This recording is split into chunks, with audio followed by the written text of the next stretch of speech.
கர்த்தர் எல்லாத்தையும் எனக்கு கொடுத்தாரு, இதை மட்டும் எனக்கு குறைவா வச்சாரு, கர்த்தர் இங்கெல்லாம் என்ன நடத்தினாரு, இதை மட்டும் ஆண்டவர் அற்புதம் செய்யக்கூடாதா, இந்த ஒண்ணு மட்டும் எனக்கு மனசு சங்கடமா இருக்கு, இந்த ஒண்ணு மட்டும் என்ன வருத்தப்படுத்துறது, அப்படி என்று அந்த ஒரே ஒரு காரியத்தை குறித்து நீங்கள் கெட்டதுன்னு நினைப்பீங்கன்னா இன்றைக்கு ஆவியானவர் உங்களுக்கு வாக்கு கொடுக்கிறார்.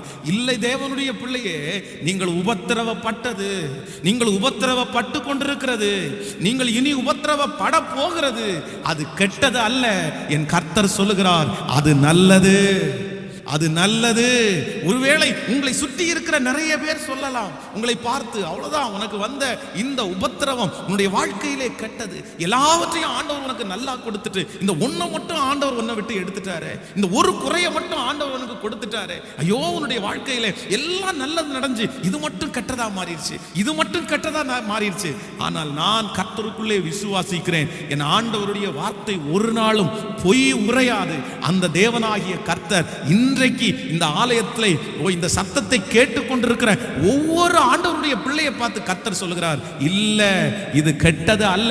நீங்கள் எந்த இடத்திலிருந்து கேட்டுக்கொண்டிருந்தாலும் கர்த்தர் வாக்கு கொடுக்கிறார், இது நல்லது, இது நல்லது. இன்றைக்கு உங்களுடைய கண்கள் கெட்டதாய் கண்டாலும் வெகு சீக்கிரத்திலே கர்த்தர் உங்களுக்கு அனுமதித்த அந்த உபத்திரவம் நல்லது என்று சங்கீதக்காரன் சொன்னது போல உங்க வாயும் அதை குறித்து நன்றி சொல்ல போகிறது. ஆமென் சொல்லுங்கள். எத்தனை பேர் விசுவாசிக்கிறீங்க? கைகளை உயர்த்தி ஒரு ஹல்லேலூயா சொல்லுங்கள். நான் நம்புறேன் உங்க வாய் சீக்கிரத்திலே சொல்ல போகிறது, அது கெட்டதில்லை, அது நல்லது. நீங்கள் குடும்பத்திலே படுகிற அந்த உபத்திரவம் கெட்டது அல்ல, நல்லதுன்னு உங்க வாய் சொல்லும். உங்கள் வேலை ஸ்தலத்தில் நீங்கள் படுகிற அந்த கஷ்டம் கெட்டது அல்ல, நல்லதுன்னு உங்க வாய் சொல்லும். நீங்க சுற்றி இருக்கிற ஜனங்கள் மத்தியிலே படுகிற அவமானம் அது கெட்டதுன்னு இன்றைக்கு உங்க பார்வைக்கு தெரிந்தாலும் உங்க வாய் சீக்கிரமாய் நல்லது என்று சொல்லும். நான் நம்புகிறேன் நீங்கள் சந்திக்கிற சகல உபத்திரவமும் எங்கே உபத்திரவப்பட்டாலும் அந்த உபத்திரவம் ஒரு நாளும் கெட்டதை அல்ல, உங்களுக்கு நன்மையே கொண்டு வரும். ஹல்லேலூயா. நான் ஆண்டவருக்குள்ளே விசுவாசிக்கிறேன். இந்த பலிபீடத்தில் நிற்கும் போது நான் ஆண்டவரை நம்புகிறேன். என் வாழ்க்கையிலே எத்தனையோ உபத்திரவத்தின் பாதையிலே ஆண்டவர் என்னை நடத்தி இருக்கிறார், எத்தனையோ உயர்வுகளை ஆண்டவர் கொடுத்திருக்கிறார். ஆனால் அந்த உயர்வுகள், அந்த பெருமைகள், அந்த மதிப்புகள் எனக்கு நல்லதாய் நிறைய மாறினதில்லை. நிறைய காரியங்கள் கெட்டதாய் எனக்கு மாறி இருக்கிறது. என்னுடைய பெருமைகள் நிறைய நேரத்திலே எனக்கு கெட்டதாய் மாறி இருக்கிறது. ஆனால் இன்று வரைக்கும் இந்த வார்த்தையை நான் அப்படியே நம்பி நான் சொல்லுவேன், என் வாழ்க்கையில ஒன்னே ஒன்று மட்டும் எனக்கு இன்னைக்கு வரைக்கும் நல்லதா அமைஞ்சிருக்குங்க. என் வாழ்க்கையில நான் சந்தித்த சகல உபத்திரமும் எனக்கு கெட்டதா வரவே இல்லை, எல்லாமே நன்மையாய் மாறி இருக்கிறது. அன்றைக்கு என்னுடைய கண்ணுக்கு கெட்டதா தான் தெரிஞ்சிச்சு, அன்னைக்கு என்னுடைய கண்ணுக்கு சோதனையா தான் தெரிஞ்சிருச்சு. ஆனா இன்றைக்கு நான் திரும்பி பார்க்கிறேன், அந்த உபத்திரவத்தை திரும்பி பார்க்கிறேன். 5 வருடத்திற்கு முன்பாய் வந்த உபத்திரவத்தை திரும்பி பார்க்கிறேன், 10 வருஷத்துக்கு முன்னாடி வந்த உபத்திரவத்தை திரும்பி பார்க்கிறேன். திரும்பி பார்க்கும் போது என் மனசு என்ன சொல்லுது அப்படின்னா, அது கெட்டதில்லை, அது நல்லது, அது நல்லது. ஆமென் சொல்லுங்க. யாருக்காக ஆண்டவர் பேசுறாருன்னு தெரியாது, எந்த இடத்துல இந்த சத்தத்தை நீங்க கேட்குறீங்கன்னு எனக்கு தெரியல. ஆனா ஆண்டவர் உங்க கரத்தை பிடிச்சு சொல்லுகிறார், மகளே நீதான் கலங்கி போய் வந்திருக்கிறாய், நடக்கிற இந்த காரியத்தை குறித்து நீதான் சோர்ந்து போய் வந்திருக்கிறாய். ஐயோ இவ்வளோ பெரிய உபத்திரம், என் வாழ்க்கையில் ஒரு பெரிய கெட்டது நடந்துருச்சு பாஸ்டர், இனி அது நல்லதா மாறாது, என் வாழ்க்கையில பெரிய கெட்டது அப்படி உங்களுடைய மனம் அங்கலாய்க்குமே. ஆனால் என் ஆவியானவர் இன்றைக்கு உங்களுக்காக தான் பேசுகிறார். இல்லை, உன்னுடைய வாழ்க்கையிலே நடக்கிற உபத்திரவம் அது கெட்டது அல்ல, அது நன்மையாய் முடியும், அதை நன்மையாய் நானே முடிப்பேன். ஓ உபத்திரவப்படுகிறது, ஓ தீமைக்கு அல்ல நன்மைக்கு கர்த்தர் சொல்லுகிறார். அது நன்மையாய் முடியும் போது உன் கண்கள் ஆச்சரியப்படும். கர்த்தருக்கு நன்றி சொல்ல போகிறீர்கள். ஹல்லேலூயா. வேதத்திலே பல மனிதர்களுடைய வாழ்க்கை நம்ம இப்படி வாசிக்க முடியும். ஒருத்தர் அல்ல, 2 பேர் அல்ல, ஆண்டவரால் பயன்படுத்தப்பட்ட, ஆண்டவரை நேசித்த எல்லாருடைய வாழ்க்கையிலையும் உபத்திரவம் வந்தது. உபத்திரவம் இல்லாத மனிதர்களை பைபிள்ல நம்ம வாசிக்க முடியாது. ஆண்டவராகிய இயேசு கிறிஸ்து கூட உபத்திரவத்தின் மத்தியிலே தான் கடந்து போனார். ஆண்டவரை சிலுவையில ஏன் அடிக்க வேண்டும், சிலுவையில ஆண்டவர் ஏன் மரிக்க வேண்டும், அவருடைய சரீரத்தை ஏன் அப்படி கிழிக்க வேண்டும்? அது தீமை அல்லவா? கிறிஸ்தவத்துக்கு நடந்த ஒரு பெரிய தீமையா? ஆண்டவருடைய பிள்ளைகளுடைய கண்களுக்கு முன்பாக அது ஒரு பெரிய தீமை என்று நினைத்தாலும் நான் நம்புறேன், அவருடைய ரத்தம் தான் இன்றைக்கு சகல பாவங்களையும் நீக்கி சுத்திகரிக்கிறது. அவருடைய சிலுவை தான் இன்றைக்கு நமக்கு பெரிய ஆசீர்வாதங்களை கொடுக்கிறது. சோ ஆண்டவராகிய இயேசு கிறிஸ்துவும் உபத்திரவத்தின் பாதையிலே தான் நடந்து வந்தார். நீங்கள் யோபுவை குறித்து வேதம் சொல்லுகிறது, இந்த உலகத்திலேயே ஆண்டவரால் படைக்கப்பட்ட எல்லாரை விட அதிகமாய் பாடுபட்டவன், உபத்திரவப்பட்டவன் அவன்தான். தன்னுடைய சரீர அளவிலே உபத்திரவப்பட்டவன், தன்னுடைய மன அளவிலே உபத்திரவப்பட்டவன், எல்லா விதத்திலும் உபத்திரவப்பட்டவர் இந்த யோபு தான். யோபுவுக்கு வந்த சோதனை சிலர் ஜெபிக்கும் போது சொல்லுவாங்க, என்ன யோபு மாதிரி நான் சோதிக்கப்படுறேன், யோபு மாதிரி எனக்கு சோதனை, யோபு கூட பரவாயில்ல எனக்கு அதை விட அப்படின்னு எல்லாம் சொல்லுவாங்க. இல்ல யோபுனுடைய சோதனையை நம்ம நிறைய பேர் இன்னும் நம்முடைய வாழ்க்கையில அதை பெற்றுக்கொள்ளவே இல்லை. யோபு அவ்வளவு தூரம் உபத்திரவப்பட்டார். வேதம் சொல்லுது அவருடைய ஒரு மிக பெரிய பெருமைக்காரராக இருந்தவர், உயர்ந்த இடத்துல இருந்தவர், மதிப்புக்குரியவராய் இருந்தவர், வேலைக்காரர்களும் வேலைக்காரிகளோடும் இருந்தவர். ஆனா எல்லாமே அவரை விட்டு போயிருச்சு. பணம் போயிருச்சு, சொத்து போயிருச்சு, பிள்ளைகள் போய்விட்டார்கள். எல்லாவற்றை விட அவனுடைய பிள்ளைங்க எல்லாம் ஒரே நாள்ல மரிச்சு போனாங்க. பாருங்களேன், மொத்த பிள்ளைகளும் அந்த பாடியை எடுத்து அடக்கம் பண்ண கூட முடியாத அளவிற்கு அந்த வீடு இடிஞ்சு அவங்க மேல விழுந்துருச்சு. இல்ல அதை விட தன்னுடைய சரீரத்தில் அப்படியே பருக்கள். அவ்வளோ ஆசீர்வாதமாக இருந்தவன் ஓட்டை எடுத்து சுரண்டி கொண்டிருக்கிறான். ஆனா அப்படிப்பட்ட உபத்திரவத்தின் மத்தியிலே அவருடைய மனைவி சொல்லுகிறார், உமக்கு உபத்திரவம் வந்திருக்க கூடாது, இந்த உபத்திரவம் உமக்கு கெட்டது. சுற்றி இருக்கிற நண்பர்கள் சொல்லுகிறார்கள், இந்த உபத்திரவம் உனக்கு கெட்டது. ஆனால் யோபு மட்டும் என்ன சொல்கிறார்? அல்ல, இல்ல, இந்த உபத்திரவம் எனக்கு கெட்டதல்ல, இந்த உபத்திரவம் எனக்கு நல்லது. ஏனென்றால் கர்த்தர் கொடுத்தார், கர்த்தர் எடுத்தார், கர்த்தருடைய நாமத்திற்கு ஸ்தோத்திரம். அந்நிய கண்கள் அல்ல, என் கண்கள் அவரை காணும். அதே போல கடைசி அதிகாரத்தில் நீங்கள் வாசிப்பீர்களே, ஆனால் யோபுனுடைய முன்னிலைமையை காட்டிலும் அவனுடைய பின்னிலைமையை கர்த்தர் இரட்டத்தனையாய் ஆசீர்வதித்தார். சோ அந்த உபத்திரவம் நல்லதா கெட்டதா அப்படின்னு பார்த்தா நான் சொல்லுவேன், அந்த உபத்திரவம் நன்மைக்கு தான் முடிஞ்சிருச்சு. அந்த உபத்திரவம் மட்டும் வரல அப்படின்னா யோபு 1 மடங்கு தான் ஆசீர்வதிக்கப்பட்டிருப்பாரு. யோபுக்கு கொஞ்சம் தான் இருந்திருக்கும். ஆனா அந்த உபத்திரவம் தான் அவரை இரட்டத்தனையாய் ஆசீர்வதித்தது. நான் தீர்க்க தரிசனமாய் சொல்லுகிறேன், ஆண்டவருடைய பிள்ளையே, இந்த மாதத்திலே கர்த்தர் உங்களுக்கு திரும்பவும் வாக்கு கொடுக்கிறார். உங்கள் உபத்திரவம் தான் உங்களை 2 மடங்கு ஆசீர்வாதத்தை கொடுக்க போகிறது.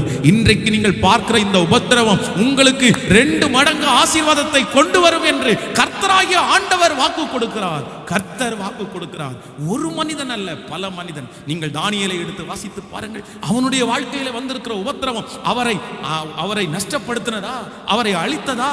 இல்லவே இல்லை. சாத்ராக், மேஷாக், ஆபேத்நேகோவை வேதத்திலே வாசித்து பாருங்கள். அவருடைய உபத்திரவம் அவர்களை அழித்ததா? இல்லவே இல்லை. நீங்கள் யோசேப்பினுடைய உபத்திரவத்தை பாருங்கள், அவருடைய உபத்திரவம் அவர்களை அழித்ததா? இப்படியே சொல்லிக் கொண்டு போனால் எல்லாரையுமே சொல்லலாம். யாருடைய உபத்திரவமும் அவங்களை அழிக்கல, எல்லாருடைய உபத்திரவமும் அவர்களுக்கு நல்லதா மாறிடுச்சு.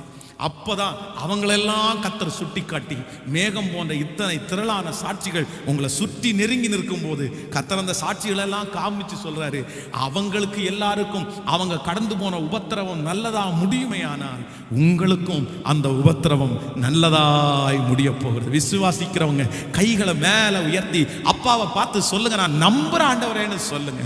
ஆண்டவரே, எனக்கு நான் சந்திக்கிற உபத்திரவம், நான் கடந்து போகிற இந்த பாடுகள், நான் கடந்து போகிற இந்த வேதனை எனக்கு நல்லதாய் முடிய போகிறது. என் தேவனாகிய கர்த்தர் எனக்கு நன்மையாய் அதை முடிய பண்ண போகிறார். ஹல்லேலூயா. கைகளை அசைத்து ஒரு ஹல்லேலூயா சொல்லுங்கள். நான் ஒரு சில காரியங்களை மட்டும் உங்களோடு சொல்லி உங்களுக்காக ஜெபிக்கிறதற்கு நான் ஆசைப்படுகிறேன். ஒரு தேவனுடைய பிள்ளையினுடைய உபத்திரவம் அவர்களுக்கு என்னவித ஆசீர்வாதத்தை கொண்டு வருகிறது இல்லையென்றால், நீங்கள் உபத்திரவப்படாவிட்டால் என்ன நடந்திருக்கும், நீங்கள் உபத்திரவப்பட்டதினாலே உங்களுக்கு கிடைக்கிற ஆசீர்வாதங்கள் என்கிறதை குறித்து ஒரு சில காரியத்தை உங்களோடு சொல்லி உங்களுக்காக ஜெபிக்க போகிறேன். முதலாவதாக ஒரு வசனத்தை நம்ம வாசிக்க போகிறோம். யாத்திராகமம் 1ஆம் அதிகாரத்தை நாம் எடுத்துக்கொள்ளலாம். யாத்திராகமம் 1ஆம் அதிகாரத்திலேயே நம்ம 12வது வசனத்தை நம்ம வாசிக்க போகிறோம். யாத்திராகமம் 1ஆம் அதிகாரம் 12வது வசனத்தை, ஆனாலும் அவர்களை எவ்வளவு ஒடுக்கினார்களோ அவ்வளவாய் அவர்கள் பலுகி பெருகினார்கள்.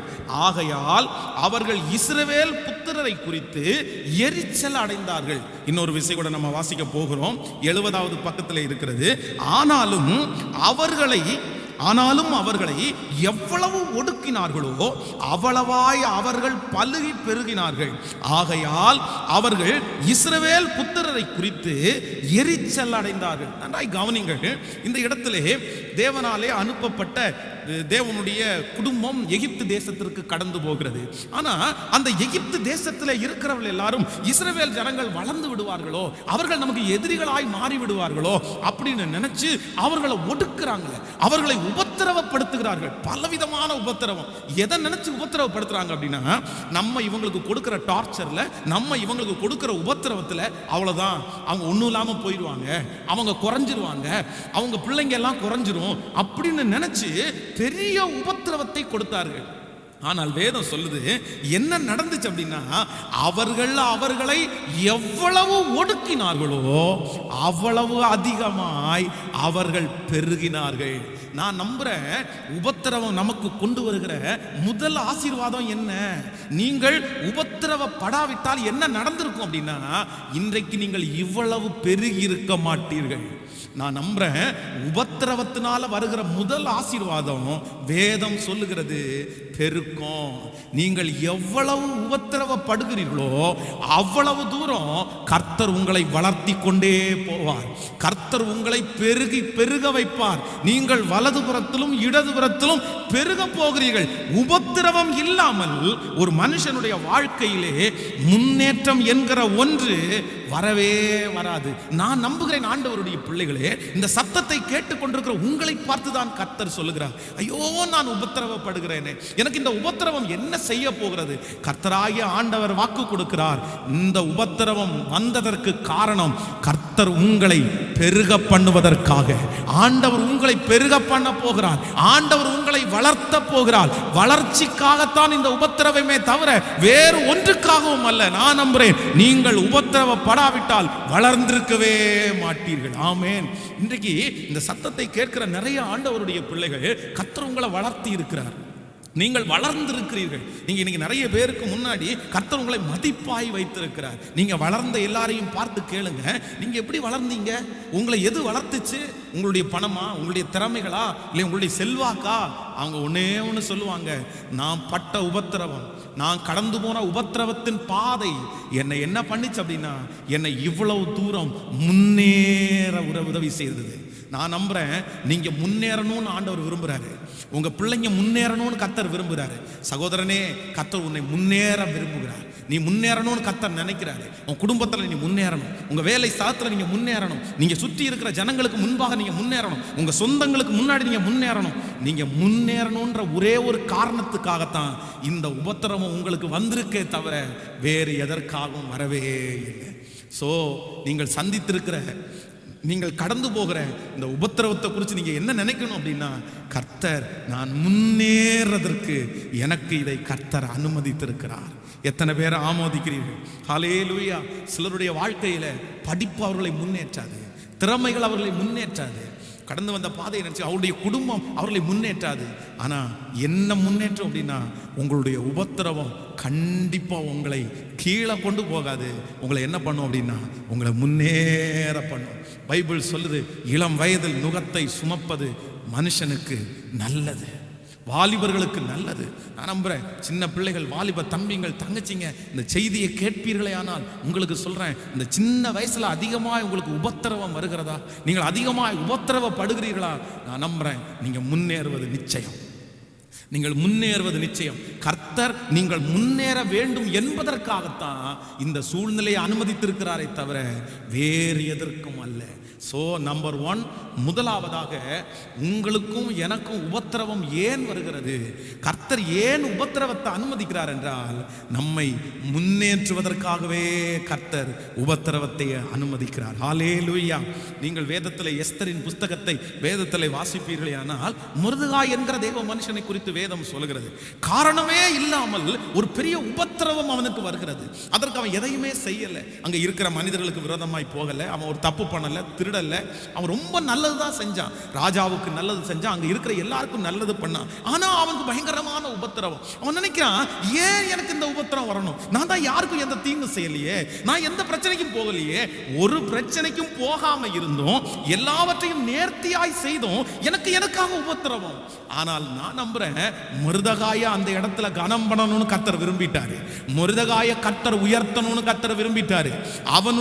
அவன் செய்த தியாகத்திற்கு, அவன் ஜெபித்த ஜெபித்த ஜெபத்திற்கு அவனுடைய கமிட்மெண்ட்டுக்கு ஆண்டவர் அவனை உயர்த்தணும்னு நினைச்சதுனால என்னுடைய பரிசுத்த வேதாகமம் சொல்லுகிறது, காரணமே இல்லாமல் ஒரு உபத்திரவம் அவனுக்கு வருகிறது. அந்த உபத்திரவம் அந்த இடத்திலேயே, அந்த தேசத்திலேயே, அந்த ராஜ அரண்மனையிலேயே அவனை மிகா பெரிய மனிதனாய் உயர்த்தினது. இன்றைக்கு நான் நம்புகிறேன், இந்த சத்தத்தை கேட்கிற அன்பு தேவ ஜனமே, கர்த்தராகிய ஆண்டவர் உங்களுக்கு வாக்குரைக்கிறார். உங்களுக்கு காரணமே இல்லாமல் உபத்திரவம், நீங்கள் தீமை செய்யாமலே உங்களுக்கு ஒரு உபத்திரவம், நீங்க அது எந்த தப்பும் செய்யல, நீங்க அது எதுக்குமே போகல, ஆனா உங்களை உபத்திரப்படுத்துறாங்க. ஆனா உங்களுக்கு உபத்திரம் எதற்காக? நான் எந்த தப்பும் பண்ணலையே. கர்த்தராகிய ஆண்டவர் வாக்கு கொடுக்கிறார், அந்த மனுஷனை போல உங்களை உயர்த்துவதற்காகத்தான் இந்த உபத்திரவம் வந்திருக்கிறதே தவிர வேறு எதற்காகவும் இல்லை. முன்னேறுவதற்காகத்தான் கர்த்தர் உபத்திரவத்தை அனுமதிக்கிறார். ஆமென் சொல்லுங்க. ஸோ அப்போ நான் விசுவாசிக்கிறேன், நான் நம்புறேன். எனக்கு உபத்திரவப்படுறது எதுக்கு அப்படின்னு சொன்னா, அவர்களை எவ்வளவு ஒடுக்கினார்களோ அவ்வளவு தூரம் அவர்கள் என்ன பண்ணாங்க அப்படின்னா பெருகினார்கள். அப்போ உபத்திரவம் நம்மளை என்ன பண்ணும் அப்படின்னா முன்னேற்றம். எல்லாரும் சொல்லுங்க, முன்னேற்ற பாதைக்கு கொண்டு போகும். ஈசாக்கை குறித்து வேதம் சொல்லுது, காரணமே இல்லாம ஒரு உபத்திரவத்தை கொடுக்குறாங்க. அவனுடைய துறவுகளை எல்லாம் தூர்த்து போடுகிறார்கள். ஆனா அவங்க எல்லாம் என்ன நினைச்சாங்கன்னா, நம்ம உபத்திரவத்தை கொடுத்த உடனே இவன் முடிஞ்சிருவான், இவன் விட்டுட்டு போயிடுவான், இவன் எழும்ப மாட்டான்னு நினைச்சாங்க. ஆனா கர்த்தர் சொல்லுகிறார், அந்த உபத்திரவம் தான் ஈசாக்க 100 மடங்கு ஆசீர்வதிச்சது. அவனுக்கு ரகபோத்தை கொடுத்து கர்த்தர் இடத்தை உண்டு பண்ணினார். நான் நம்புறேன், இந்த ஜெபத்தில் இருக்கிற நம்ம நிறைய பேரை கர்த்தர் என்ன பண்ண போறாருன்னா ஒரு முன்னேற்றத்திற்கு நேராக கொண்டு போறாரு. முன்னேற்றம். உங்கள் வேலை ஸ்தலத்தில் உங்களுக்கு காரணமே இல்லாம உபத்திரவம் வருதுன்னா நீங்க ரொம்ப ஜாக்கிரதையா இருங்க. நம்ம நிறைய ஆண்டவருடைய பிள்ளைகள் தப்பு பண்ணிடுறாங்க. ஏதோ ஒரு உபத்திரவம் வந்த உடனே நம்ம ஒண்ணுமே பண்ணலை, இவங்க பாட்டுக்கு இப்படி பண்ணிட்டு இருக்காங்கன்னு சொல்லி சோர்ந்து போய் மனம் உடஞ்சு போய் அதுக்கப்புறம் அந்த வேலைக்கு போக மாட்டேன்னு சொல்லி அதை விட்டு டிஸ்கன்டினியூ பண்ணி இல்லை. ஒன்று நினைத்துக் கொள்ளுங்கள், உபத்திரவம் எல்லாம் நம்மை துரத்துவதற்காக அல்ல. உபத்திரவங்கள் எல்லாம் நான் நம்புறேன் நம்மை முன்னேற்றும்படியாக. அதனால அந்த இடத்துல உபத்திரவத்தை கொடுக்கும்போது ஆண்டவருடைய பிள்ளைகள் கர்த்தரிடத்துல கேளுங்க, ஆண்டவரே எனக்கு இந்த இடத்துல இவ்வளவு அவமானம் வந்திருக்குது, எனக்கு இந்த இடத்துல இவ்வளவு நிந்தை வந்திருக்கிறது, நான் இவ்வளவு தூரம் உபத்திரவப்படுத்தப்பட்டிருக்கிறேன், காரணமே இல்லாம எனக்கு இத்தனை உபத்திரம் வந்துருச்சு, அப்ப இந்த இடத்துல ஒரு முன்னேற்றத்தை பார்க்காம நான் போக மாட்டேன் ஆண்டவரேன்னு கர்த்தரிடத்துல கேளுங்க. இந்த வசனத்தை வச்சு நீங்க ஜெபம் பண்ணுங்க. கண்டிப்பா நான் நம்புறேன், உபத்திரவப்படுகிறவர்களுக்கு கர்த்தர் முன்னேற்றத்தை கொடுப்பார். ஆமென். நம்பர் 1, ஃபர்ஸ்ட் முதலாவதாக உபத்திரவம் நமக்கு என்ன செய்கிறது என்றால் நமக்கு முன்னேற்றத்தை கொடுக்கிறது. நம்பர் 2, இரண்டாவதாக வேதத்தை திறந்து ஒரு வசனத்தை நம்ம வாசிக்க போகிறோம். அப்போஸ்தலர் எழுதின நடபடிகள் 14ஆம் அதிகாரத்தை நம்ம எடுக்க போகிறோம். 14ஆம் அதிகாரம் அப்போஸ்தலர் 14ஆம் அதிகாரத்திலே 12வது வசனத்தை நம்ம வாசிக்க போகிறோம். 14ஆம் அதிகாரத்திலே 12வது வசனத்திலிருந்து, பர்னபாவை யூப்பித்தர் என்றும் பவுல் பிரசங்கத்தை நடத்தினவன் ஆனபடினால் அவனை மெர்க்குரி என்றும் சொன்னார்கள். அல்லாமலும் பட்டணத்திற்கு முன்னே இருந்த யூப்பித்தருடைய கோவில் பூசாரி எருதுகளையும் பூமாலைகளையும் வாசல் அண்டையிலே கொண்டு வந்து ஜனங்களோட கூட அவர்களுக்கு பலியிடம் மனதாயிருந்தார்கள். அப்போஸ்தலனாகிய பர்னபாவும் பவுலும் அதை கேட்டபோது தங்கள் வஸ்திரங்களை கிழித்து கொண்டு கூட்டத்துக்குள்ளே ஓடி உரத்த சத்தமாய், மனுஷரே ஏன் இப்படி செய்கிறீர்கள்? நாங்களும் உங்களைப் போல பாடுள்ள மனுஷர்கள் தானே. நீங்கள் இந்த வீணான தேவர்களை விட்டு வானத்தையும் பூமியையும் சமுத்திரத்தையும் அவைகளுள்ள யாவற்றையும் உண்டாக்கின ஜீவனுள்ள தேவனிடத்திற்கு திரும்ப வேண்டும் என்று உங்களுக்கு பிரசங்கிக்கிறோம். நன்றாய் கவனிங்கள். இந்த இடத்துல அப்போஸ்தலனாகிய பவுலும் பர்னபாவும் ஒரு ஊழியத்திற்காக கடந்து போகிறார்கள். ஊழியத்திற்காக கடந்து போகிற இடத்துல பார்த்தீங்க அப்படின்னா பெரிய பெரிய அற்புதங்கள் அங்கே நடக்குது. அவங்க மூலமாய் ஆண்டவர் அவர்கள் மூலமாய் பெரிய பெரிய அற்புதங்கள் எல்லாம் நடத்துறாரு. நடத்தினதை பார்த்த உடனே ஜனங்கள் பூசாரிங்க எல்லாரும் வந்து, ஐயோ இவங்க தேவர்கள், இவர்கள் யூப்பித்தர் மெர்க்குரி அப்படின்னு சொன்னா அது ஒரு பெரிய தீர்க்கதரிசி மாதிரி. அப்படின்னா ஆசாரியர்களுடைய வஸ்திரத்தில் அதை வச்சிருப்பாங்க. அது ஒரு லைட் மாதிரி. அப்படின்னா யுத்தத்திற்கு போகணுமா போக வேண்டாமா அப்படின்னு ஆண்டவருடைய சித்தத்தை கேட்கும் போது அது ஒரு சிம்டம்ஸ் காமிக்கும். அதை வச்சுதான் யுத்தத்திற்காக புறப்படுவார்கள். அப்போ அவங்க சொன்னாங்க, இது தேவர்கள், இவர் யூப்பித்தர் மெர்க்குரி அப்படின்னு பேரை வச்சு ரொம்ப புகழ்த்தி அவங்கள தூக்கி அவங்க மேல தலை மேல அவங்களுக்கு மாலை எல்லாம் போட்டு அவங்கள தேவர்கள் மாதிரி அவங்களுக்கு பலி செலுத்துவதற்கு ஆயத்தமானார்கள். உடனே அப்போஸ்தலனாகிய பவுலும் பர்னபாவும் வஸ்திரத்தை கிழிச்சிட்டு, ஏன் இப்படி பண்றீங்க? நாங்களும் உங்களைப் போல பாடுள்ள மனிதர்கள் தான், நீங்க இப்படி பண்ணக்கூடாது, நீங்கள் ஜீவனுள்ள தேவனை நீங்கள் தேடுங்கள் அப்படின்னு அவங்க சொல்றாங்க. அப்போ இதனுடைய அர்த்தம் என்ன அப்படின்னா, இந்த அப்போஸ்தலனாகிய பவுலும் பர்னபாவும் பல உபத்திரவங்களிலே கடந்து வந்தவர்கள். அப்போஸ்தலனாகிய பவுல் சொல்லும்போது சொல்லுகிறார், நான் காவலில் இருந்தேன், நான் கற்பர் பிரயாணத்தில் இருந்தேன், நான் ஆகாரம் இல்லாமல் இருந்தேன், கிறிஸ்துவின் அன்பை விட்டு என்னை யாரும் பிரிக்க முடியாது. அவர் பலவிதமான உபத்திரவங்கள் அவருக்கு இருந்துச்சு. இந்த உபத்திரவங்கள் எல்லாம் அவருக்கு என்ன கற்றுக் கொடுத்துச்சு அப்படின்னா, நான் நம்புறேன், தாழ்மைன்ற ஒன்று எப்ப அவங்களுக்குள்ள வந்துச்சுன்னா உபத்திரவம் வரும்போதாங்க வந்துருச்சு. இன்னைக்கு இவ்வளவு பெரிய மேன்மையா அந்த ஜனங்கள் கொடுக்கும் போது அதை அவங்க ரிஜெக்ட் பண்ணிட்டாங்க, எனக்கு வேண்டான்னு சொன்னாங்க, தங்களை அவர்கள் தாழ்த்தினார்கள். ஏன் அவங்க தாழ்த்தினாங்க அப்படின்னா, அவர்கள் வாழ்க்கையிலே சந்தித்த உபத்திரவங்கள் அவர்களை என்ன பண்ணிச்சு அப்படின்னா தாழ்மை உள்ளவர்களாய் மாற்றினது. நான் நம்புறேன், நமக்கு மட்டும் பாடுகள்னு ஒன்று வரல அப்படின்னா, நமக்கு மட்டும் உபத்திரவம்னு ஒன்று வரல அப்படின்னா, நான் நம்புறேன் நம்மளை மாதிரி நிறைய பேர் தலக்கணம் பிடிச்சவங்க யாருமே இருக்க மாட்டாங்க, ஹெட்வெயிட் ஆனவங்க யாருமே இருக்க மாட்டாங்க. நமக்குள்ளே ஒரு பெரிய பெருமை இருக்கும், நமக்குள்ள ஒரு பெரிய பெருமை இருக்கும். எனக்கு தெரிந்த வரையும் ரொம்ப பெரிய பெரிய கோடீஸ்வரர்கள், பெரிய பெரிய பணக்காரர்கள், ஆண்டவர் பெரிய அளவில் உயர்த்தினவங்க எல்லாருமே அவங்க வாயிலிருந்து பேசும்போதெல்லாம் எப்படி தான் பேசுவாங்க அப்படின்னா, நான் ஒன்றும் இல்லை பாஸ்டர், நான் ஒன்றும் இல்லை பாஸ்டர், கர்த்தர் தான் கொடுத்தாரு. அந்த மதிப்பை ஒரு தெரிஞ்சும் தெரியாமலும் கூட தங்களுக்கு அவங்க எடுக்கவே மாட்டாங்க. ஏதாவது ஒரு இடத்துல தெரியாம அப்படிப்பட்ட ஒரு வார்த்தையை நான் தான் இதை செஞ்சுட்டேன் அப்படின்னு சொன்னா கூட அடுத்த நிமிஷமே சொல்லுவாங்க, இல்ல இல்ல இல்ல கர்த்தர் என் கூட இருந்ததுனால செஞ்சேன், கர்த்தர் என் கூட. தன்னுடைய வாழ்க்கையிலே மதிப்பை தனக்கு எடுக்கிறதற்கு அவ்வளவு பயப்படுவாங்க. அவங்க தாழ்மையா பேசுவாங்க, அவங்க பொறுமையா இருப்பாங்க. அப்போ நான் நம்புறேன், இந்த பொறுமை இந்த தாழ்மை எப்ப வந்துச்சு அப்படின்னு கேட்டா, அவங்க சந்தித்த உபத்திரவம் அவங்களை என்ன பண்ணிச்சு அப்படின்னா தாழ்மையா இருக்கிறதை அவர்களுக்கு கற்றுக் கொடுத்தது. நான் நம்புறேன், இந்த செய்தியை கேட்கிற ஆண்டவருடைய பிள்ளையே, எனக்கு ஏன் இந்த உபத்திரவம் வரணும், எனக்கு ஏன் இந்த உபத்திரவம் வரணும்னு ஆண்டவரை பார்த்து நீங்க கேள்வி கேட்குறீங்களா? ஆண்டவர் என்ன பதில் கொடுக்கிறார் அப்படின்னா, இந்த உபத்திரவம் மட்டும் உங்களுக்கு வரலைன்னா, இந்த பிரச்சனை மட்டும் உனக்கு வரலைன்னா, மகளே மகனே, இந்த சூழ்நிலையை மட்டும் உனக்கு நான் அனுமதிக்கல அப்படின்னா, நீ ரொம்ப பெருமை உள்ளவனா இருந்திருப்பாயப்பா, நீ ரொம்ப பெருமை உள்ளவனா இருந்திருப்பாயம்மா. ரொம்ப பெருமையா, என்ன போல யாரும் இல்லை, நான் தான் பண்ணினேன், நான் தான் அப்படி செஞ்சேன், நான் தான் அப்படி பண்ணேன்னு சொல்லியிருப்பேன். ஆனா உங்களுக்குள்ள தாழ்மையை கொண்டு வரணுன்ற ஒரே காரணத்திற்காக தான் கர்த்தர் இந்த உபத்திரவத்தை அனுமதிச்சிருக்கிறாரு. கர்த்தர் இந்த உபத்திரவத்தை அனுமதிச்சிருக்கிறாரு. அதான் யோசேப்பு பார்வோனுக்கு முன்பாக போய் நிற்கும்போது சொல்கிறான், நான் அல்ல தேவனே. தன்னுடைய சகோதரர்கள் அங்கே வந்து நிற்கும்போது சொல்கிறான், நீங்கள் எல்லாரும் எனக்கு தீமை செய்ய நினைத்தீர்கள், கர்த்தரோ இன்று நடந்து வருகிறபடியே எனக்கு நன்மையாய் முடிய பண்ணினார். வளர்ந்தான், உயர்ந்தான், தன் சகோதரர்களை பார்க்கலும் பெரியவனானான். அவன் பார்த்த சொப்பனம் அப்படியே நிறைவேறிடுச்சு. ஆனா அவன் பார்த்த சொப்பனம் நிறைவேறிச்சுன்றதுக்காக அவனுக்குள்ள பெருமை வரவே இல்லை, அவனுக்குள்ள பெருமை வரல. ஏன் வரல அப்படின்னா, அவன் கிட்டத்தட்ட 15 ஆண்டுகள் உபத்திரவத்தின் குகையிலே தள்ளப்பட்டான். அவன் கால்களும் கைகளும் விலங்கு போட்டு ஒடுக்கப்பட்டது. இந்த உபத்திரவம் அவனை என்ன பண்ணிச்சு அப்படின்னா, நான் ஒன்றும் இல்லை, நான் ஒன்றும் இல்லை. நான் தீர்க்க தரிசனமாக சொல்லுவேன், நிறைய பேர் சிக்கானதுக்கு அப்புறம் தான் பிரதர் உங்களுக்கு தாழ்மையே வந்துருச்சு. பிரதர், நீங்க ரொம்ப நேசிச்சு கட்டின வீடு உங்களை விட்டு போனதுக்கு அப்புறம் தான் பிரதர் உங்களுக்கு வந்து தாழ்மையை வந்துருச்சு. சிஸ்டர், நீங்க எல்லா பிள்ளைகளையும் குறை பேசுறீங்க, எல்லா பிள்ளைகளுக்கும் ரொம்ப கஷ்டமான வார்த்தைகள் எல்லாம் சொன்னீங்க. ஆனா உங்க பிள்ளைகளுடைய வாழ்க்கையில் ஒரு உபத்திரம் வந்ததுக்கு அப்புறம் தான் நீங்க தாழ்மைப்பட்டீங்க. என்ன போல யாரு, என் பிள்ளைய போல யாரு, என்ன மாதிரி யாராவது சம்பாதிக்க முடியுமா, என்ன மாதிரி யாராவது சமைக்க முடியுமா, என்ன போல யாராவது குடும்பம் நடத்த முடியுமா அப்படின்னு உங்களை குறித்து பெருமை பேசின அநேகம் பேரு இன்றைக்கு உங்களை குறித்து நான் இல்லை நான் இல்லை நான் இல்லை அப்படின்னு சொல்றதற்கு காரணம் என்ன அப்படின்னா, நம்ம வாழ்க்கையிலே சந்தித்த பாடுகள் உபத்திரவங்கள் நம்மளை தாழ்மையா இருக்கிறதற்கு கற்றுக் கொடுத்தது.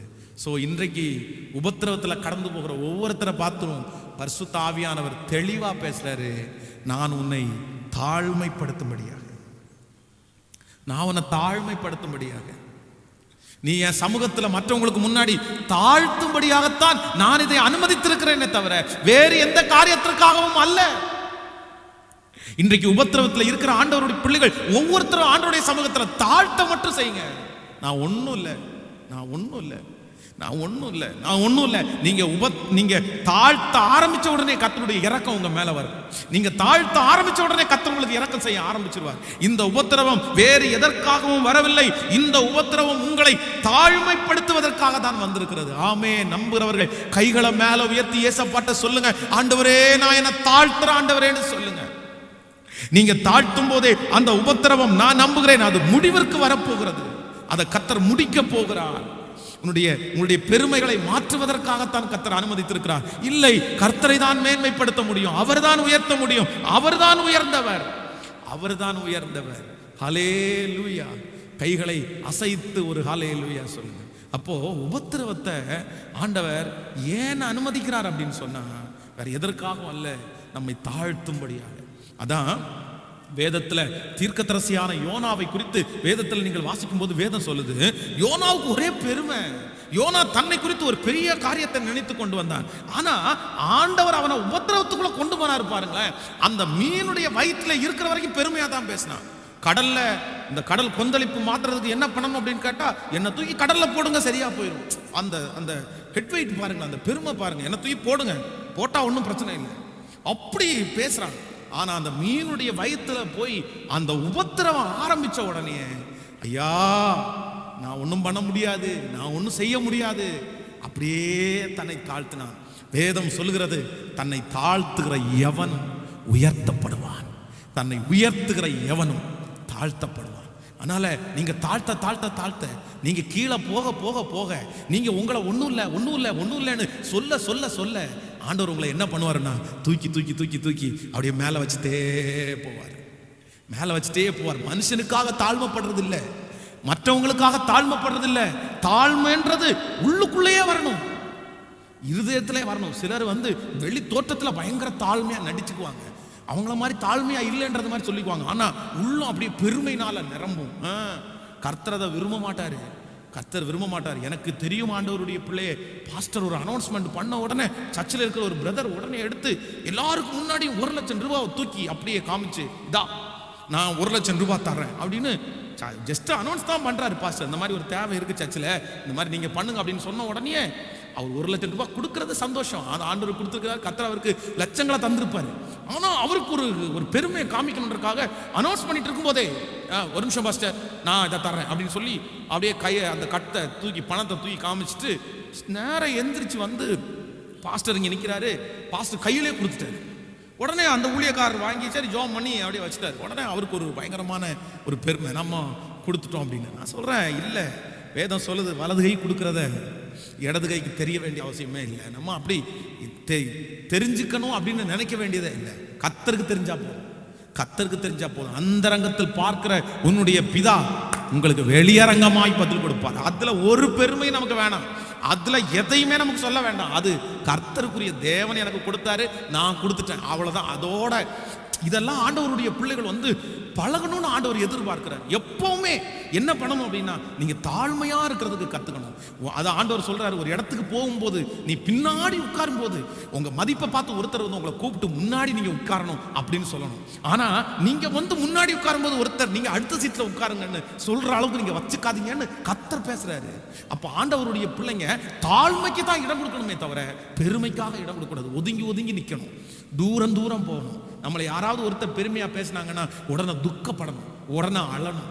இன்றைக்கு வரைக்கும் நான் அடிக்கடி சொல்லியிருக்கிறேன், நான் ஆண்டவருடைய பிள்ளையே யார் பெருமையா பேசினாலும் போய் ஒரு வாரத்தில் போய் அழுதுட்டு வருவேன், ஒரு பாத்ரூம்ல போய் அழுதுட்டு வருவேன். ஆண்டவரே இதற்கு ஒரு தகுதி இல்லையா ஆண்டவரே, நான் எதுக்கு ஆண்டவரே இப்படி பேசிட்டு இருக்காங்க, அது வேணவும் வேணாம், எதுக்கு நல்லா இருந்தா நல்லா இருந்து கர்த்தர் பேச அவ்வளோ, அதோட முடிச்சுங்க. இன்னொரு மனுஷனை பெருமைப்படுத்துற வேலை நமக்கு யாருக்கும் வேண்டாம். அதற்கு பதிலாக யாரை பெருமைப்படுத்தலாம்னா கர்த்தரை பெருமைப்படுத்தலாம். அவர்தான் பெரியவர், அவர்தான் பெருமைக்குரியவர். ஆமேன்னு சொல்லுங்கள். அப்ப ஆண்டவர் கர்த்தருடைய பிள்ளையே நமக்கு உபத்திரவத்தை அனுமதிக்கிறதுக்கு 2வது காரணம் நம்ம தாழ்த்தும்படியாகத்தான். அதனால நீங்க தாழ்த்திட்டீங்கன்னா இந்த உபத்திரம் உங்களை விட்டு போயிடும், உங்க பாடுகள் உங்களை விட்டு போயிடும். நிறைய பேருடைய வாழ்க்கையில உபத்திரவத்துக்கு காரணமே என்னன்னா உங்களுடைய பெருமை தாங்க காரணம். உங்க பெருமை தாங்க அதை கொண்டு வந்திருக்குது. உங்களை போல யாரும் இல்லைன்னு நீங்க நினைச்சீங்கல்ல, இல்ல வேண்டாம். கர்த்தருடைய சமூகத்தில் உங்களை தரை மட்டும் தாழ்த்துங்க, அப்படியே சரண்டர் ஆயிருங்க, அப்படியே நீங்க முகம் குப்புற விழுங்க, முகம் குப்புற விழுந்து கர்த்தாவே என்னை தூக்கி எடுங்க, நீங்க தான் பெரியவர்னு சொல்லுங்க. அந்த உபத்திரம் உங்களை விட்டு மாறி போகும். ஆமென் சொல்லுங்க. மூன்றாவது ஒரு காரியத்தை கூட நம்ம தியானிக்க போகிறோம். ஒரு தேவனுடைய பிள்ளைக்கு இந்த உபத்திரவம் ஏன் வருகிறது என்கிறதை குறித்து நம்ம வாசிக்கலாமா? வேதத்தை திறந்து ஒரு வசனத்தை வாசிக்கலாம். அப்போஸ்தலர் 7ஆம் அதிகாரத்திலே 10வது வசனத்தை நம்ம வாசிக்க போகிறோம். அப்போஸ்தலர் 7ஆம் அதிகாரத்திலே எடுத்துக்கொள்ளுங்கள். 7ஆம் அதிகாரம் 10வது வசனத்தை எல்லாரும் சேர்ந்து நம்ம வாசிக்க போகிறோம். 10வது வசனத்தை வாசிக்கலாம். தேவனே அவனோட கூட இருந்து எல்லா உபத்திரவங்களில் நின்றும் அவனை விடுவித்து எகிப்தின் ராஜாவாகிய பார்வோனின் சமூகத்திலே அவனுக்கு கிருபையும் ஞானத்தையும் அருளினார். அந்த ராஜா அவனை எகிப்து தேசத்திற்கும் தன் வீட்டு அனைத்திற்கும் அதிகாரியாய் ஏற்படுத்தினார். இன்னொரு விஷயம் கூட வாசிக்கலாம். 9வது வசனத்திலிருந்து வாசிக்கலாம். அந்த கோத்திர பிதாக்கள் பொறாமை கொண்டு யோசேப்பை எகிப்திற்கு கொண்டு போகும்படியாய் விற்று போட்டார்கள். தேவனோ அவனோடு இருந்து எல்லா உபத்திரவங்களின்றும் அவனை விடுவித்து எகிப்தின் ராஜாவாகிய பார்வோனின் சமூகத்திலே அவனுக்கு கிருபையும் ஞானத்தையும் அருளினார். அந்த ராஜா அவனை எகிப்து தேசத்திற்கும் தன் வீட்டு அனைத்திற்கும் அதிகாரியா ஏற்படுத்தினார். நன்றாய் கவனிங்கள் ஆண்டவருடைய பிள்ளைகளே. நம்பர் 3, மூன்றாவதாக ஒரு ஆண்டவருடைய பிள்ளைகளுக்கு உபத்திரவம் ஏன் வருகிறது? இந்த யோசேப்புக்கு ஆண்டவர் உபத்திரவத்தை ஏன் அனுமதிச்சார் அப்படின்னா, இந்த உபத்திரவம் அவனை மிகப்பெரிய ஞானியாய் மாற்றினதாம், ஞானம் உள்ளவனாய் மாற்றினது. அப்போ நம்முடைய வாழ்க்கையிலே இருக்கிற பாடுகள், நம்முடைய வாழ்க்கையிலே இருக்கிற உபத்திரவங்கள், கர்த்தர் இன்றைக்கு உங்களுக்கு அனுமதித்திருக்கிற பாடுகள் எதற்காக ஆண்டவர் அனுமதிச்சிருக்கிறார் அப்படின்னா, உங்களை ஞானத்தை தேறினவர்களாய் மாற்றும்படியாக.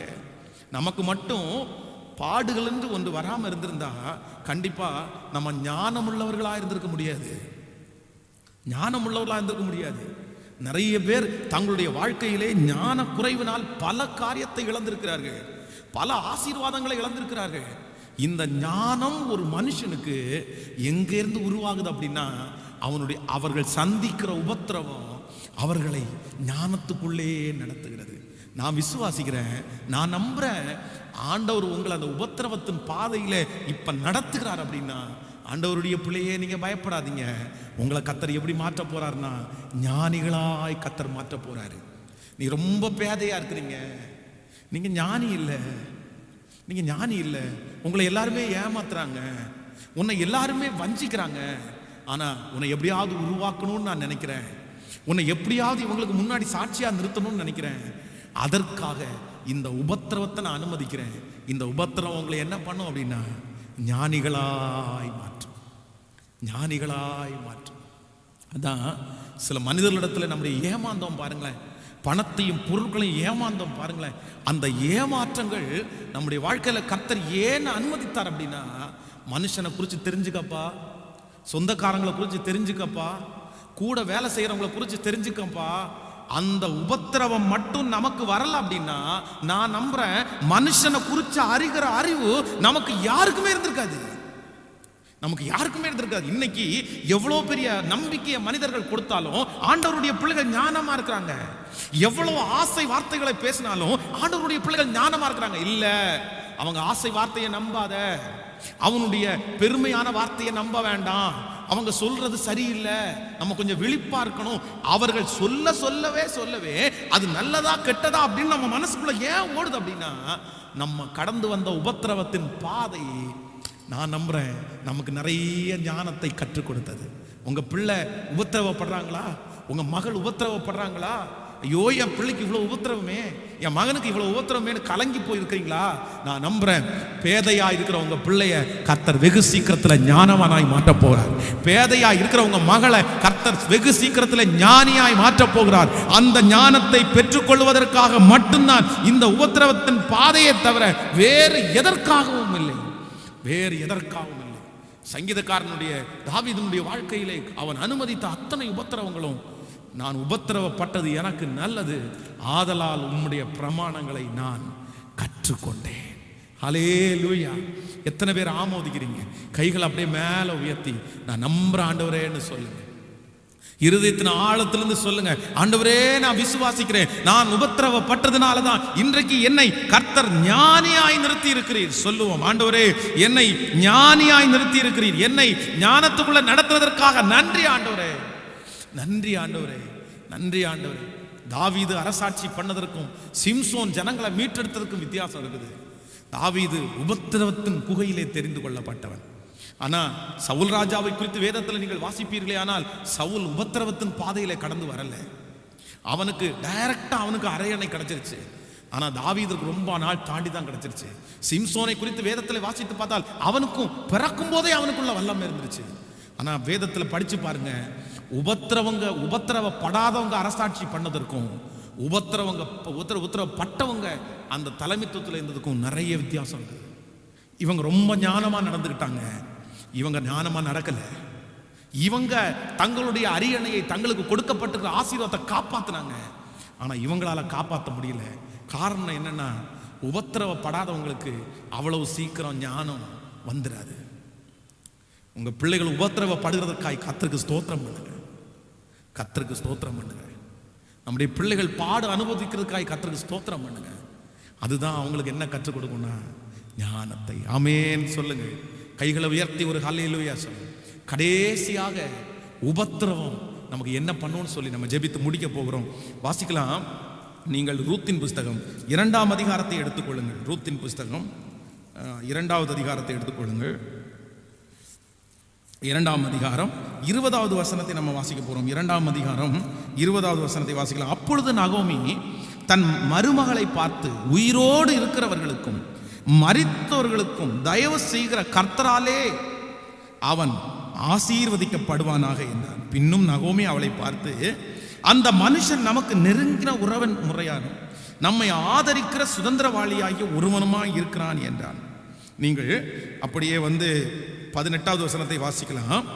அவள் அதை எடுத்துக்கொண்டு ஊருக்கு வந்தாள். அவள் பொறுக்கினதை அவளுடைய மாமி பார்த்தாள். தான் திருப்தியாய் சாப்பிட்டு மீதியாக வைக்கிறதையும் எடுத்து அவளுக்கு கொடுத்தாள். கவனிங்கள், இந்த ரூத்தின் புஸ்தகத்திலே நீங்கள் வாசிப்பீர்களே, ஆனால் இந்த ரூத் ஆண்டவரை ரொம்ப நேசிக்கிறார். அவள் மோவாப் தேசத்தால், அவளுக்கும் ஆண்டவருக்கும் சம்பந்தமே இல்லை. ஆனா தன்னுடைய மருமகளிடத்துல சொல்லும் போது என்ன சொல்றாங்க அப்படின்னா, உன்னுடைய தேவன் என்னுடைய தேவன், நீர் தங்கும் இடத்தில் நான் தங்குவேன், நீர் மரிக்கும் இடத்தில் நான் மரிப்பேன். உங்க தேவன், நீ ஆராதிக்கிற தேவன் தான் எனக்கும் தேவன். கர்த்தரை அப்படியே ஏற்றுக்கொண்டார். ஆண்டவர் மேல ஒரு பெரிய அன்பு அவங்களுக்கு வந்துருச்சு. பொதுவாக நம்ம என்ன நினைப்போம் அப்படின்னா, உபத்திரவம் ஆண்டவரை விட்டு நம்மளை பிரிக்கும் நினைப்போம், பாடுகள் ஆண்டவரை விட்டு பிரிக்கும். நம்ம ஜெபம் பண்ணும் போதே கூட ஜெபம் பண்ணுவோம், ஆண்டவரே என் பிள்ளையை காப்பாத்துங்க, என் குடும்பத்தை காப்பாத்துங்க, இப்படி சோதனையில இருந்தா அவங்க உங்களை விட்டு தூரம் போயிடுவாங்க, அவங்க உங்களை நேசிக்க மாட்டாங்க, நீங்க அற்புதம் செஞ்சீங்கன்னா என் பிள்ளை உங்களை நேசிக்க ஆரம்பிச்சிடும் அப்படின்னு எல்லாம் நம்ம ஜெபம் பண்ணுவோம். ஆனா ஒன்று நினைத்துக் கொள்ளுங்கள், உபத்திரவம் தான் ஆண்டவரை நம்ம நேசிக்கிற நேசத்தை அதிகப்படுத்தும். உபத்திரவம் தான் நம்மளை ஆண்டவர் மேல இன்னும் கொஞ்சம் கிட்டி சேர பண்ணும். யாரெல்லாம் உபத்திரவத்தின் மத்தியிலே ஆண்டவரை ரொம்ப பிடிச்சுக்கிறாங்களோ அவங்களுக்கு எதிர்காலம் ரொம்ப பிரைட்டா இருக்கும். நான் தீர்க்க தரிசனமா சொல்றேன், எழுதி வைத்துக் கொள்ளுங்கள். நீங்க எப்ப ஆண்டவரை தேடுறீங்களோ இல்லையோ, உங்களுக்கு பாடுகளும் உபத்திரவங்களும் அதிகமா இருக்கும் போது உங்க இருதயத்தை ஆண்டவர் சமூகத்துல ஊற்றுங்க, கர்த்தர் சமூகத்துல அழுங்க, ஆராதிங்க, கர்த்தரை புகழ்ந்துட்டே இருங்க. உங்க எதிர்காலத்தை எழுதி வச்சுக்கோங்க. அந்த எதிர்காலம் மிக பெஸ்டா இருக்கும். என்னுடைய வாழ்க்கையில் அதை நான் பார்த்திருக்கிறேன்.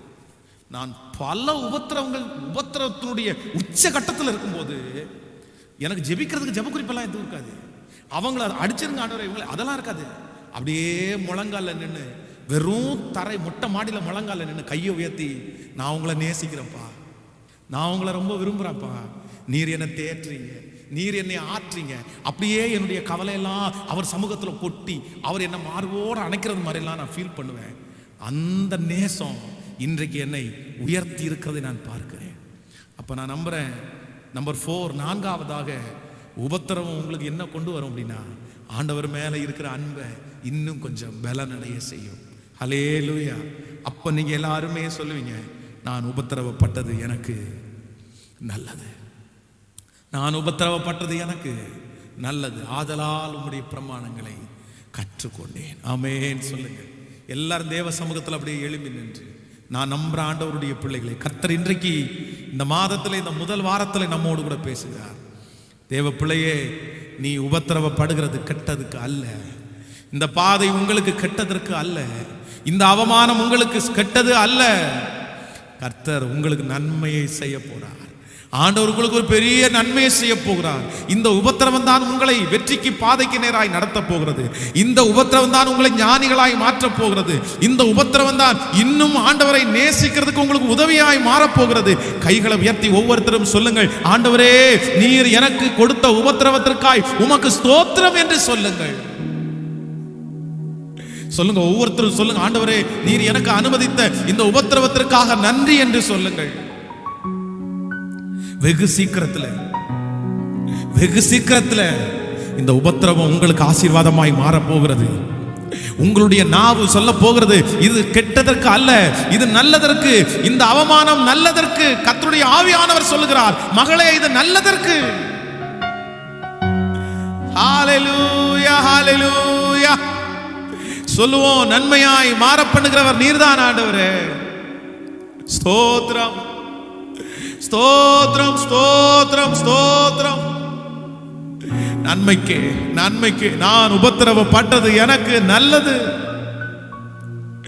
காரணமே இல்லாம உங்களை பகைச்சது இது நல்லது.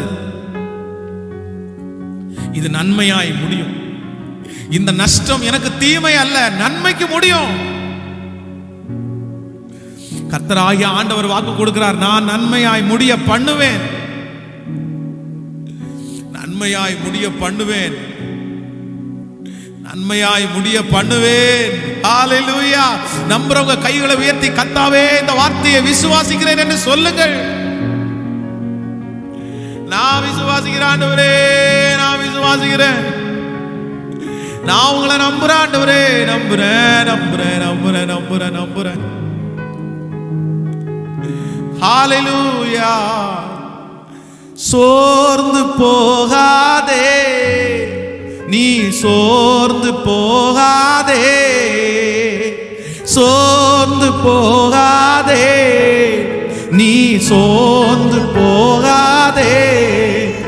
அதி சீக்கிரத்தில் நீங்கிவிடும் இந்த லேசான உபத்திரவம். கரங்களை தட்டி பாடும், அதி சீக்கிரத்தில் நீங்கிவிடும் இந்த லேசான கரங்களை தட்டி எல்லாரும் சோர்ந்து சோர்ந்து போகாதே, நீ சோர்ந்து போகாதே, சோர்ந்து போகாதே, நீ சோர்ந்து போகாதே. உள்ளார்ந்த மனிதன் நாளுக்கு நாள் புதிதாக்கப்படுகின்ற நேரம் இது. உள்ளார்ந்த மனிதன் நாளுக்கு நாள் புதிதாக்கப்படுகின்ற நேரம் இது. சோர்ந்து, ஹalleluya, ஹalleluya. இயேசுவே, உபத்திரவப்படுகிற இந்த நஷ்டம், இந்த பாடுகள், யாரெல்லாம் இந்த ஆராதனையில கலந்து கொள்றவங்க அந்த சூழ்நிலையில இருக்கிறாங்களோ, இது நன்மையா முடியட்டும், அது நன்மையா முடியட்டும். உங்க மேல இருக்கிற பாசத்தை இன்னும் ஆண்டவரை அதிகப்படுத்தட்டும் சாமி. நன்றி, ஹalleluya. அந்த உபத்திரவம் அவர்களை முன்னேற்ற பாதைக்கு அழைத்து செல்லட்டும். அந்த உபத்திரவம் அவர்களுக்கு தாழ்மையை கற்றுக் கொடுக்கட்டும். ஹalleluya. ஓ, ஈடு இணையில்லா மகிமை இதனால் நமக்கு வந்திடும். சிஸ்டர், ஈடு இணையில்லா மகிமை இதனால் நமக்கு வந்திடுமே.